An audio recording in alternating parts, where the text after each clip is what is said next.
Hello, Steve Flanders here. This time talking to you about putting your unstructured data to use. So first, a little bit about myself. My name is Steve Flanders. I'm a consulting architect at LogInsight. I'm part of the LogInsight's customer-oriented R&D group. And you can learn a little bit more about me on my blog or on my Twitter account. But today I'm not going to be focusing around LogInsight. I'm going to be focusing about logging in general.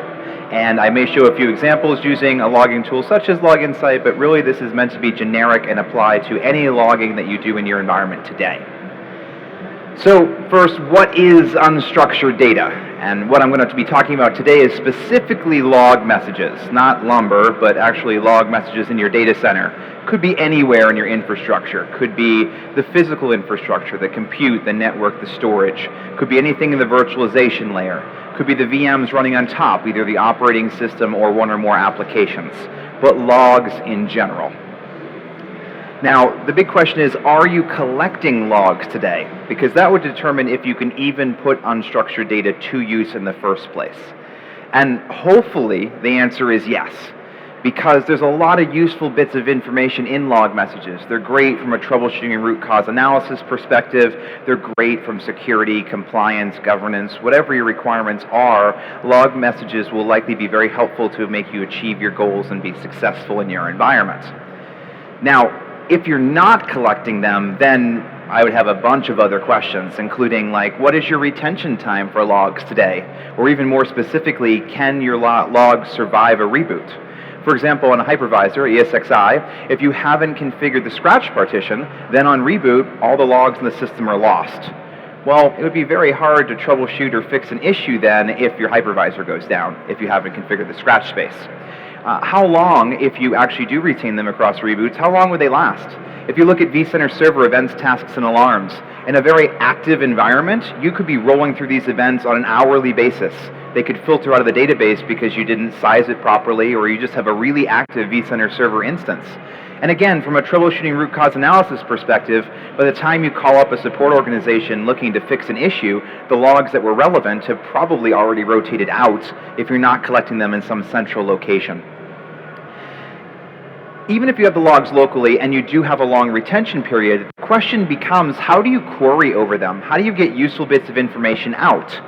And a common answer I hear is, well, I don't query over them unless there's actually an issue. Well, when there's an issue, how quickly can you get meaningful insight out of the log messages that you're looking at? If you're using command line tools like grep or sed or awk, it can take a really long time to parse through the events, and it requires some amount of proprietary knowledge. You have to be a systems guy that knows how to use those tools. It prevents like the network team potentially, or the storage team, or other teams in your organization from really benefiting from the log messages in the first place.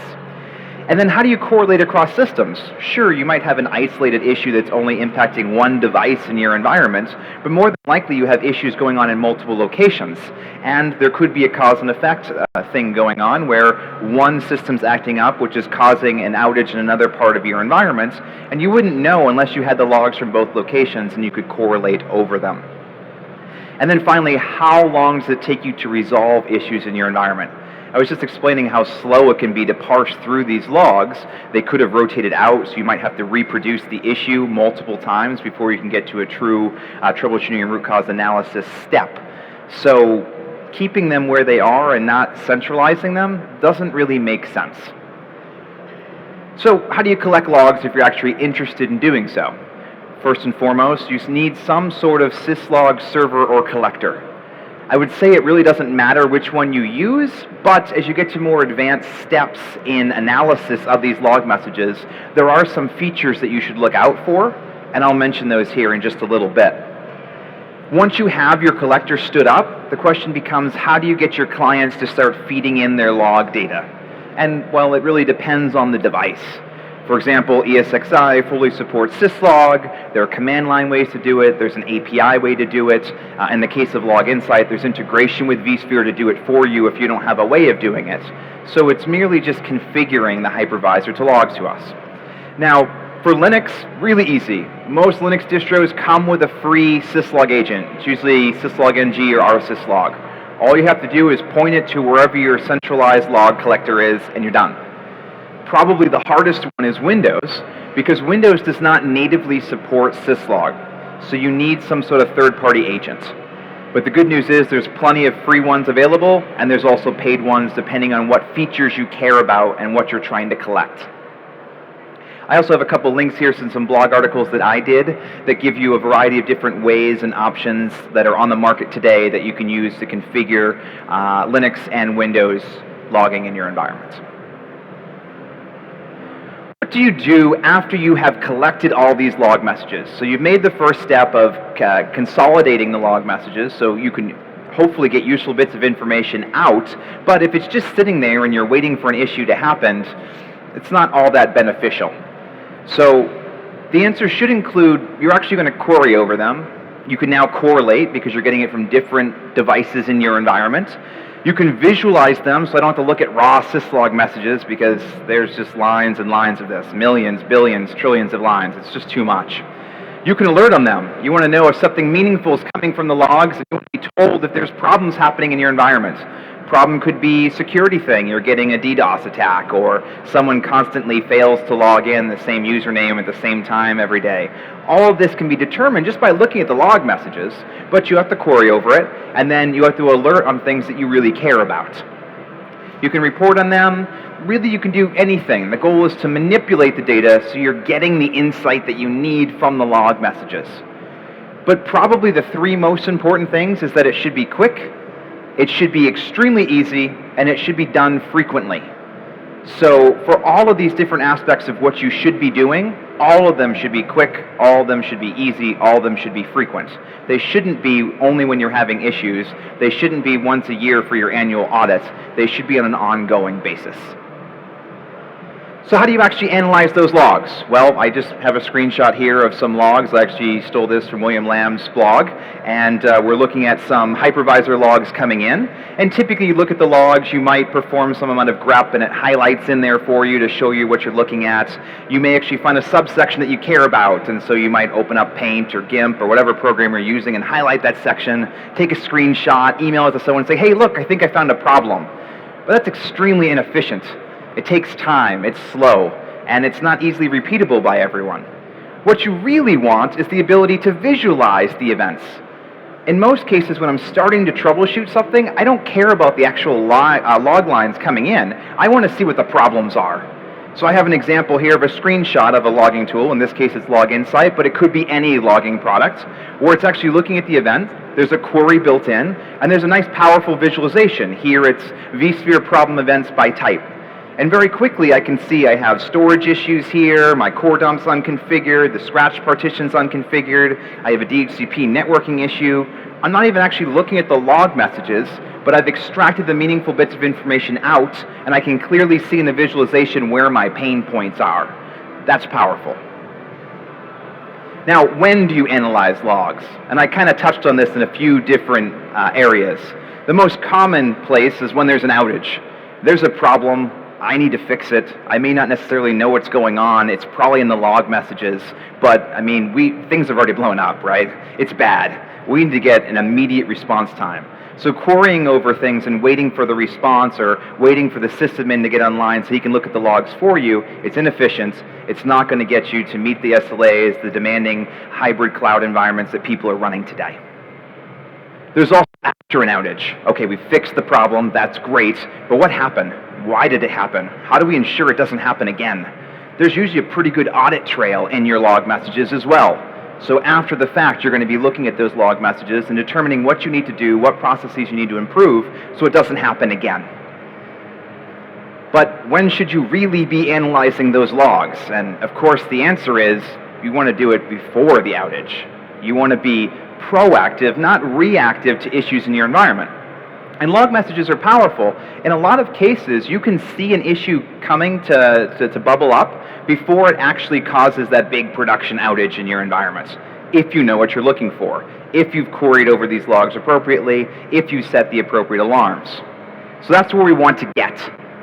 How do you do it? Well, analyze the data. You have to collect it from all the different locations, but you also have to look at that data. That's why I said frequently. Like when you're actually analyzing the data, it's not after an outage happens, it's not once a week, it's like every day you're looking to make sure things are healthy. You're optimizing your queries and your alerts. You're talking to your monitoring teams. You're talking across teams, hopefully, to resolve issues that are in your environment.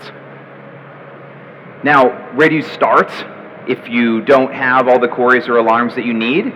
My recommendation is look for the knowns first. So if you know that you have like an all pass down situation or a RAM disk full, some of these monitoring tools, some of these log analytics tools provide some pre-canned queries for you. For example, we're looking at vSphere here, but it could be anything in your infrastructure. Different competitors, different products out there have different solutions to this problem, but the goal is really to look for key indicators. Maybe there's a knowledge base article. Maybe you're working with a support organization and they tell you, hey, if you see these logs, it means that problem. All you have to do is put that knowledge into your logging tool and then click on it, and you're good to go. Next up, once you actually know what the knowns are, you want to receive a notification for it. Most people are not going to sit in front of a logging tool all day and make sure that their environment's healthy. So you want to receive an alert. Hey, something's wrong, right? So think of it like a query on a cron job. We already know what the query is. We know when we see it, something bad has happened or is going to happen. We want to be notified about it as soon as possible. So we can go ahead and configure that in a lot of logging tools today. And this is one aspect where it really matters which syslog server you're using. For example, the free version of syslog-ng doesn't offer a way to query, it just introduces a way to alert. Our syslog does not have a way to alert by default. So the type of syslog server you use matters because there's certain functionality that you need to have.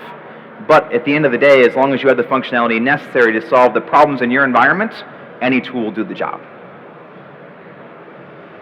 It really comes down to proactive monitoring. I talked about just a minute ago that there are things that tell you when an issue could potentially come up. So I have one example here. I created a query in Log Insight. Again, it could be any logging tool that gives you visualizations, and you can see spikes or dips in your events coming in.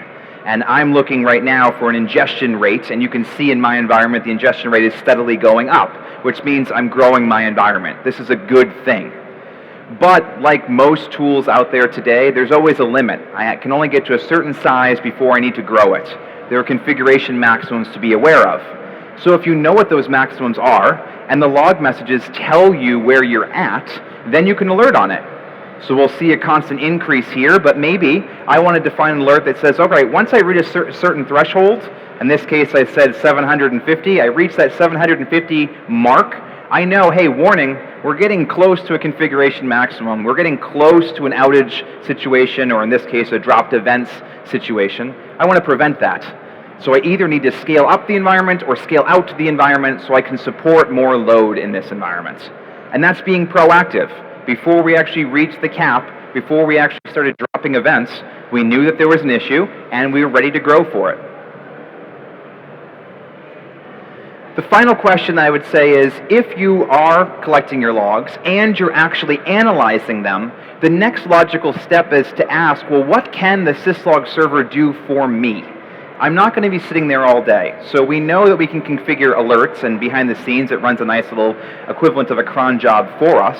But what additional knowledge can it pull out for us? One thing that some logging tools offer today is basically automatic analysis. It looks at the events coming into your environment, and it can determine, hey, I see commonalities, so I can summarize these for you. Most of my events are coming from this type of log message. Or I can actually look within the event itself, and I can say, hey, I see a host name there, a timestamp here, here's a string, here's an integer, here's a hex value. Do you want to do something with that? Do you want to manipulate the data in some way? Do you want to see a visualization of these schema discoveries? I'll do that for you too. Log Insight's one of those tools which allows you to get deeper analysis, and one of those tools that's actually processing your data for you automatically, but other logging tools do it as well. And how about out-of-the-box value? Again, you don't have all day to sit in front of the logging tool, and you might not necessarily know what to look for. Could be vSphere, could be your infrastructure, could be your virtual machines, but if you have out-of-the-box value, something like a whole bunch of pre-canned queries, pre-canned alerts for you already built into the logging product, that's powerful. It tells you where to look. So you don't have to go look and call up VMware support every single time. You don't have to search on the knowledge base articles all the time to solve these problems. So really see what logging tools are out there, what problems you have in your environment, what business requirements you're trying to solve, and see what out-of-the-box value, what additional features in these syslog servers are available and that you can leverage today. So in summary, some of the key takeaways here: logging is very, very important in any environment, not just for troubleshooting and root cause analysis, but for security, for auditing, for compliance, you name it. You really want to collect the logs from every device, not just VMware, not just the infrastructure, not just the virtual machines. You want to have a true core sample of everything that's going on in your environment, so you can track a user end-to-end, you can track a problem end-to-end easily, and you need all the logs to do that. You want to analyze the logs before you have an issue, and hopefully alert on them when it's a problem, not when it's actually a production outage. So again, critical to get these log messages, critical to analyze them. You want to do it quickly, easily, and frequently, and there are a lot of great tools out there that allow you to do so. Thank you so much.